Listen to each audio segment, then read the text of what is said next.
let's talk about kind of to put a frame around this discussion. What are eating disorders? What does disordered eating look like? And because there's so many, if we can choose a few to focus on, and maybe talk about some common myths that you like to correct when you teach on this subject. Yes, there's a lot there. So don't let me go off on a tangent, because I will.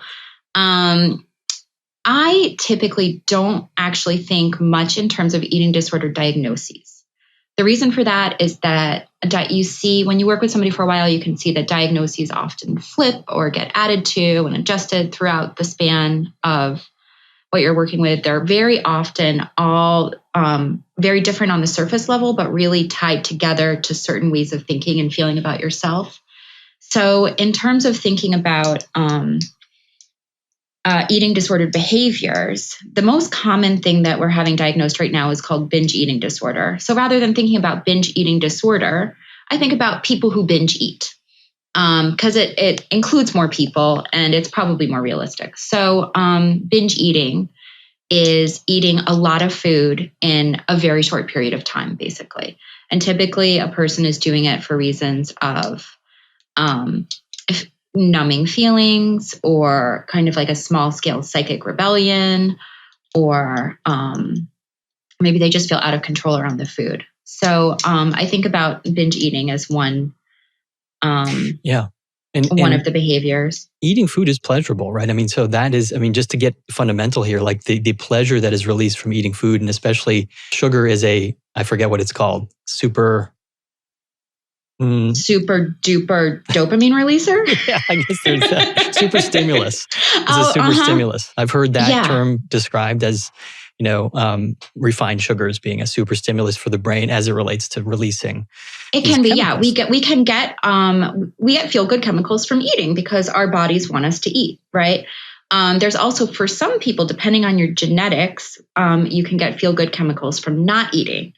And then we might see something like, typically people would use the diagnostic label anorexia. I would think about restriction, right? So this is just basically having trouble eating enough, being afraid of fat, and having a sort of relentless drive for thinness. It's like a food phobia and a fat phobia.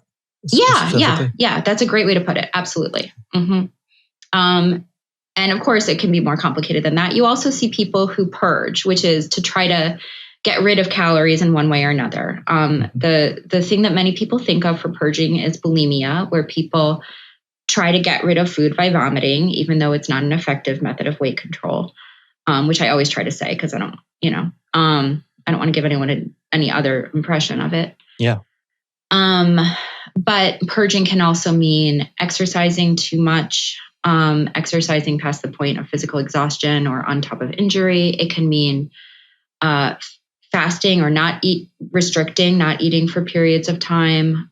There's lots of different things that are called purging. And then there's a whole lot of things that you might not get. There are a whole lot of things that you might not get an eating disorders diagnosis for, but that are nevertheless really problematic.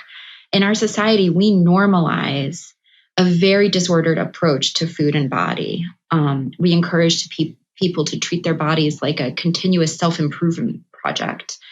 And the problem with that is that if you think about sort of like the Cartesian split, right? The idea that there's your body and then there's your mind and they're separate, and you really get into the roots of that and realize what a falsehood it is, then you come to realize that when you're hating your body, you're in a fundamental way hating yourself, your capital S self. And whether or not you ever do any actual eating disordered behavior, going around hating yourself is so harmful.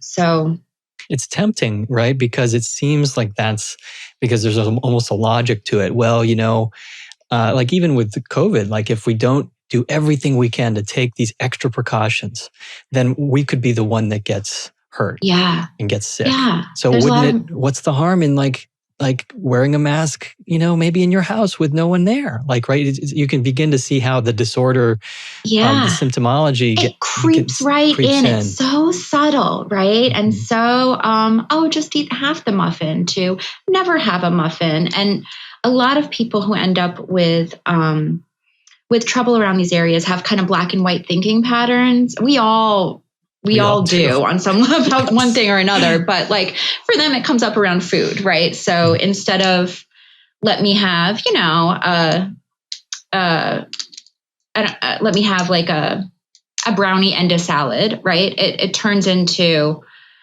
foods are in rigid categories. Often they're good foods or they're bad foods. And then the corollary is, depending on how you've eaten, you're honestly feel like a good person or a bad person. Mm-hmm. And it's that kind of conditionality of the self-love that I think is really the heart of the problem.